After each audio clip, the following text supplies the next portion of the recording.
Isadora, a retired woman in her 70s, had spent her life building a quiet sanctuary, a home filled with memories, journals, and the scent of rosemary from the garden she once planted with her late husband.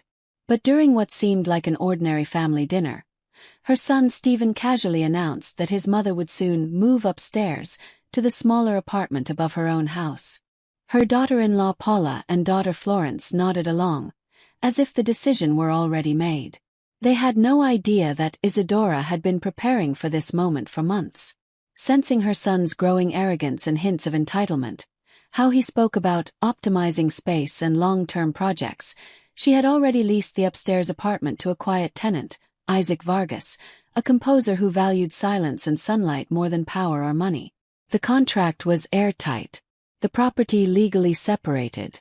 The upstairs apartment was now beyond her children's reach.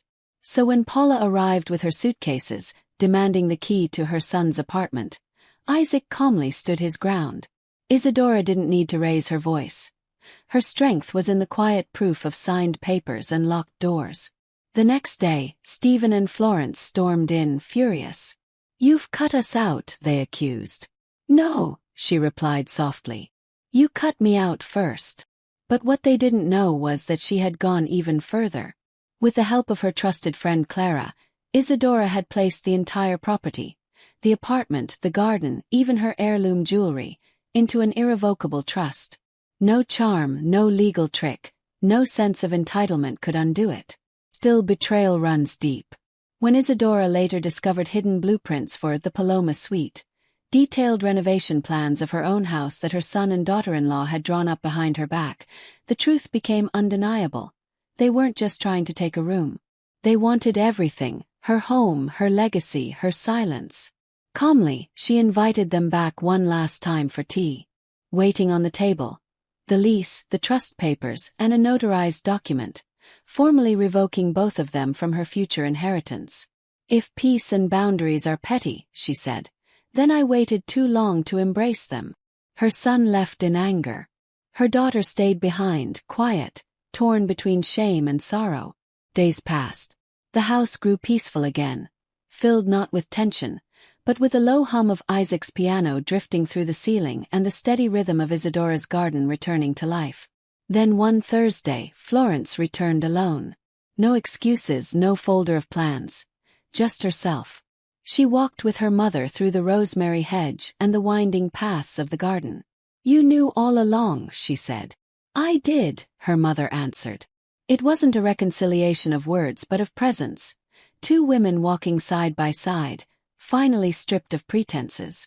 In the end, Isadora didn't win through revenge or confrontation, but through foresight, silence, and self-respect.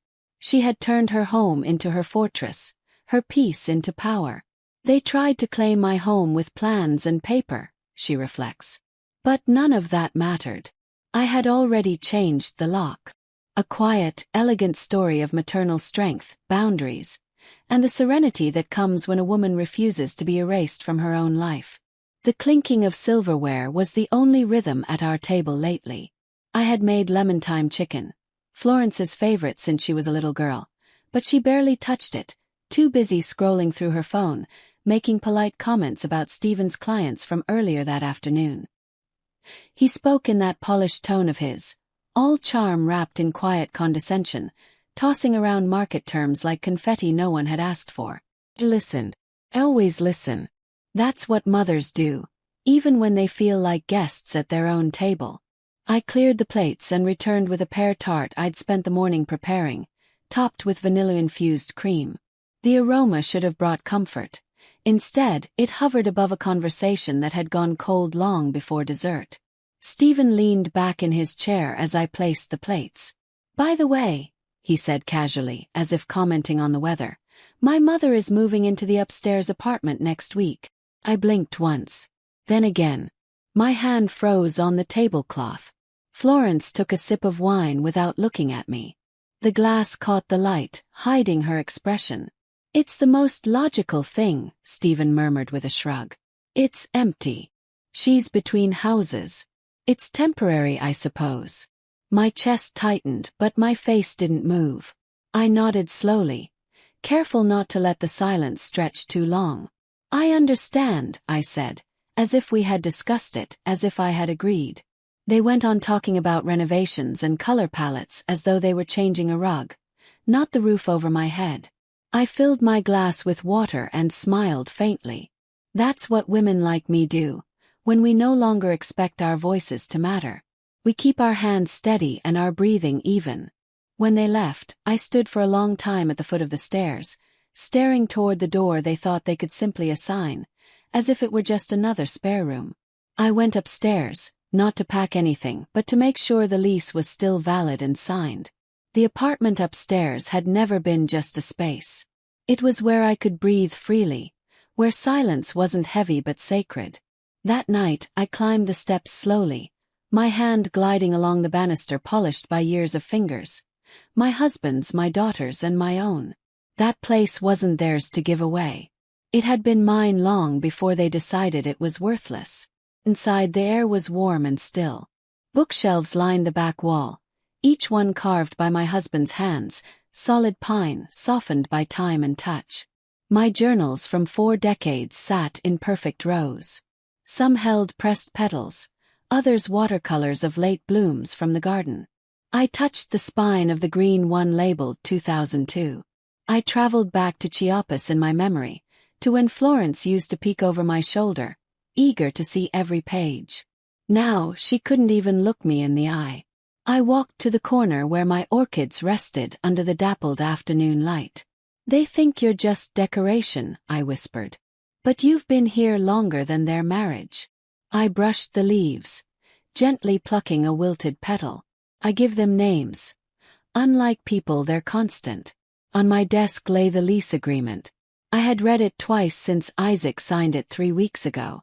6 months, direct deposit, quiet hours respected. Clara had reviewed it and said it was bulletproof. Not even a cockroach could slip through the clauses. I trusted her. I trusted myself. I had felt the shift months before. How Stephen talked about the house as if it were his long-term project, not my legacy. So I acted quietly without fanfare. I lit a rosemary incense stick and sat by the window. From there I could see his car parked below, still warm from dinner, still assuming he held the keys to my world. But the key already had a new owner, and in 3 days that person would move in. I met Isaac Vargas on a rainy Thursday afternoon. He wore a dark gray coat, raindrops speckling the shoulders, and carried a leather folder with his application neatly typed. "I compose music," he said simply. "I just need quiet, natural light, and walls that don't echo." I liked him immediately. He didn't flinch at my questions. He'd lived in artist residencies before, never missed a payment. He had references from 2 professors and a retired flutist. When I asked why he'd left his last place, he smiled faintly. "Too many opinions. I work best with windows and silence." That night Clara came over, read through the contract I'd drafted, and marked it in red. "Add a clause about a visitor limit," she said, "and a 30-day notice for move-out, just in case." She circled the signature line and nodded. "When you're ready, he signs here. This protects you." I was ready. We signed 2 days later in the same studio, surrounded by the lingering scent of eucalyptus and varnish. I handed him the keys and moved my personal things to the lower level. The only things I left upstairs were my plants, and Isaac didn't mind sharing the space with them. He paid 6 months in advance. "In cash," he said. "I don't like owing anyone." I understood completely. From the outside nothing changed. I didn't announce the rental. I didn't tell Florence, and certainly not Stephen. But I began locking the interior door at the base of the stairs every night and shifted my gardening hours to the mornings. I gave Isaac his privacy, and in return he gave me peace. Stephen had been circling the idea of consolidating space for months. "No one uses it," he said. "It's inefficient." What he really meant was, "It's not useful to me." So I acted quietly. No anger, no confrontation. Just paperwork, signatures, and a notarized trust. I hadn't expected his grand announcement to come with dessert flan, but it didn't catch me off guard. I had already moved my world beyond his reach. And Paula was about to find out. She arrived mid-morning without notice, dragging 2 enormous suitcases that scraped against the stone path. A travel pillow hung awkwardly from her shoulders like a crown of privilege. Paula Mendez didn't bother with pleasantries. "Steven said you'd have the key ready," she declared, resting her bags against the railing. I wiped my hands on a dish towel and met her gaze without blinking. "That's what he said," I replied softly, stepping aside. "The stairs are right there." She shot me a look that might have melted someone younger, then, without a word of thanks, dragged her suitcases up the steps, panting at each landing, as if the house itself resisted her. I stayed by the front window, watering my geraniums. The silence stretched. Then came a voice, calm, precise, steady. "Can I help you with something?" Isaac's voice. And then hers, sharp, defensive. "I'm moving in. This is my son's house. You need to leave." "Oz. I live here," Isaac replied evenly. "Legally. Signed lease paid in full." "Who are you?" I didn't move. I didn't speak. I simply plucked a dry leaf from a stem and dropped it into the compost. Upstairs, their voices tangled. Paula kept repeating Steven's name like a password that wouldn't work. Isaac never raised his voice. He didn't need to. His calm unsettled her more than any shouting could have. Eventually, I heard the thud of suitcases being dragged back down the stairs. The door opened behind me. "She says it's a mistake," Paula snapped. "You didn't tell us someone was up there." "Turn slowly." "You didn't ask," I said. She opened her mouth, then shut it again. The travel pillow dangled loosely from her arm. She brushed past me with a huff, one suitcase bumping the doorframe on her way out. I didn't offer to help. I went back to my geraniums and added a little more water. The upstairs door closed gently a moment later, and soon after, Isaac struck a soft chord on the piano. I had prepared a fresh pot of tea for the confrontation I knew was coming. He didn't even touch it. The door burst open like an accusation. Steven stood in the entryway, red-faced and agitated, as if righteous fury had carried him all the way from across town. Florence followed, quieter, but with an unreadable expression. "You really caught us off guard," he said sharply, his voice echoing through the hallway. "Do you have someone living upstairs without telling us?" I didn't answer right away. I went to the side table near the kitchen, picked up a folder I had prepared hours earlier, and handed it to him. On top was a printed copy of the lease, complete with Isaac's signature, dates, clauses, everything. "You never told us you rented it out," Florence added more softly, but with clear unease. I turned toward her. "You never asked," I replied, my voice calm, not sharp, not apologetic. Steven opened his mouth to retort, but his eyes dropped to the papers. 6 months. You've locked us out of that space for 6 months. It's not your space, I said. The words fell like stones into the room. No one moved. Florence looked from the folder back to me. Why didn't you say anything? Because it's mine, I said softly but with steel. And I knew you wouldn't like it. That's not fair, she began, though her tone faltered. We just thought. Yes, I interrupted. You thought. But you never asked. You made decisions in your heads and acted as if they were facts. Steven dropped the folder onto the coffee table. And what are we supposed to tell my mother now? That she can't stay. Exactly that, I said. He looked ready to explode again, but Florence placed a hand on his arm. Her expression had shifted, no longer angry, just unsettled.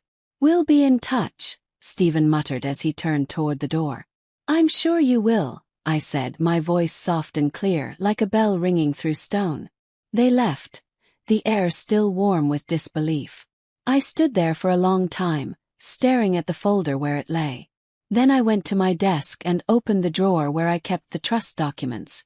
Clara stirred her chamomile tea twice before setting the spoon gently on the saucer. She never rushed to speak, something I had always appreciated. The kitchen was silent except for the occasional clink of porcelain and the faint creak of my chair as I shifted. "You did the right thing acting when you did," she said at last, glancing at the folder between us. "Now they're showing their hand." He nodded. "The lease was the first shield. The trust was the wall." She leaned forward slightly. "The holding company is airtight. The upstairs apartment is under its name, not yours directly. That separates it from the rest of the estate. No one can claim it as part of your inheritance, or remove you from it." I exhaled slowly. The language of those documents was dry and clinical, but what I felt was a quiet kind of safety. "Stephen's been circling," I murmured. "Even before all this. I heard him once months ago asking Florence, 'Why doesn't she move into one of those retirement homes and just hand us the property?'" Clara's eyes sharpened. "He said that." He nodded. She took another sip of tea. "They think being quiet means being weak. They've mistaken silence for surrender." I remembered when Florence was a teenager, how she once said, "Mom notices everything, she just doesn't say it out loud." She'd laughed when she said it. I don't think it was meant as a compliment. But it had been true then, and it was truer now. The house, every stair, every shelf, every mark in the floor, was still mine. But the upstairs apartment now had a firmer line around it. Legal, binding, unbreakable. "Do you want to send them copies of the trust documents?" Clara asked. "Not yet," I said, sliding the folder back toward me. "Let's wait until they give me a reason." She nodded, understanding perfectly. That night, as I passed the coat closet, something slipped from one of Florence's forgotten folders hidden behind the door. Blueprints, and a title I didn't expect to read. "The Paloma Suite." Florence came by later carrying tulips and an apology, the kind that arrives before true remorse does. She said she wanted to talk, clear the air, maybe reconnect. I brewed nettle tea, her old favorite, though she barely touched it. She seemed distracted, checking her phone too often, wearing a smile that didn't quite reach her eyes. I didn't notice the folder right away. It was half hidden under the edge of a pale blue dining chair, embossed with gold letters. "The Paloma Suite, Initial Designs." I didn't want to open it. But when I saw the blueprint of my own house drawn in thick ink, I couldn't stop myself. The drawings were meticulous. The upstairs apartment wasn't meant to be temporary housing for Paula. It was a full remodel. A private entrance, rerouted plumbing for a kitchenette and bathroom, structural changes on the north wall to optimize light. In one corner I saw Stephen's handwriting. "Paula wants floor-to-ceiling windows." I turned the page, and there it was. A refinancing proposal. My address, my house. Projected value after renovation. Circled in red ink. A note beneath it. "Use capital to secure personal line of credit. Pre-approval required before summer." The paper trembled in my hands, not from fear, but from an old, slow-burning anger, rising from a place I'd kept buried. They had planned this long before Paula dragged her suitcases up my steps. They didn't just want space. They wanted to erase me from my own life. No conversation. No inclusion. Just paperwork behind my back. I placed the folder on the kitchen table, sat down in front of it, and stared for a long time. I thought of all the dinners I'd served under this roof, all the stories shared in these rooms, the baby photos in the hallway, the hand-painted tiles lining the garden path. They wanted all of that, just not me in it. I stood, steadied my breathing, and opened the drawer where I kept my pen and embossed stationery. It was time for another kind of meeting, one with tea and signatures. I brewed my usual blend, cinnamon bark and clove, strong and steady. The scent filled the kitchen as the late afternoon light slipped through the curtains. Everything looked the same as always. The chipped honey jar, the linen napkins Florence had given me one Christmas, the lemon bread I sliced with silent precision. They arrived 10 minutes late. Stephen first, rigid, cold. Florence behind him, her eyes flicking between me and the table, unsure where to rest. "I thought we should clear the air," I said, gesturing toward the chairs. Stephen scoffed. "There's not much to clear up, Isadora. You've made your stance perfectly clear." I didn't respond. I took the folder beside the sugar bowl and placed it on the table with both hands. The lease, the trust documents, and one more page, simple, notarized and firm. A formal revocation of any future inheritance tied to this house and its assets. Effective immediately, I said softly. If you wish to contest it, Clara's contact information is included. Stephen's face darkened, red blotches creeping up his neck. Florence's hands stilled in her lap. I trusted you, he hissed. You lied. I didn't, I said gently. You assumed and built an entire plan on that assumption without ever speaking to me. Florence swallowed hard. You're cutting us off. You cut me off first, I replied. In blueprints, in bank drafts, in every conversation I wasn't invited to. The room went still. Even the kettle on the stove had gone quiet. Stephen pushed his chair back with a screech as he stood. This is petty, he snapped. You'll regret this. I didn't flinch. If peace and boundaries are petty, I said evenly, then maybe I waited too long to embrace them. Florence lingered for a moment before following him out. Her eyes were full of something I couldn't quite read. Loss, perhaps, or understanding. I gathered the dishes in silence, cleared the table, and placed the folder back in the drawer beside the silverware. Tomorrow I would tend to the garden, and perhaps if she came alone, I might open the gate for Florence. The days found a rhythm I hadn't realized I missed. Upstairs, Isaac's piano murmured softly in the afternoons, gentle as a sigh. I rose early to care for the garden, my husband's garden, sinking my fingers into the soil he had shaped, pruning the vines we planted when Florence was still a child. I kept the gate closed now, not to keep people out, but to protect the calm that had finally taken root in their absence. It was a Thursday when I heard the knock, not Stephen's sharp, impatient pounding, but a hesitant rhythm that barely reached the doorframe. Florence was on the porch, alone. No purse, no sunglasses, no folder of plans, just herself. I don't expect you to make tea, she said quietly. I stepped aside without a word and gestured toward the side path. The garden gate opened with a soft click under my key, and we entered together. We passed the rosemary hedge, the sunken stone bench where her father used to read aloud in the evenings. She slowed near the trellis, brushing her fingers against a flower not yet in bloom. You knew all along, didn't you? She finally asked. He nodded. And you waited for us to show you who we were. Another nod. We didn't say much else, we didn't need to. She followed me through the winding garden beds, pausing at familiar spots. The patch of lavender she'd helped plant at 14, the cracked birdbath where she once tried to save a fallen chick. The air was warm but not heavy. The silence between us soft, not tense. When we reached the archway, she turned to me, her eyes lined with something deeper than simple regret. I was afraid, she whispered, that you'd never look at me the same way again. I never stopped looking at you, I said. She lowered her gaze, then smiled faintly, more memory than joy. She didn't stay long. No demands, no explanations, just quiet presence walking beside mine.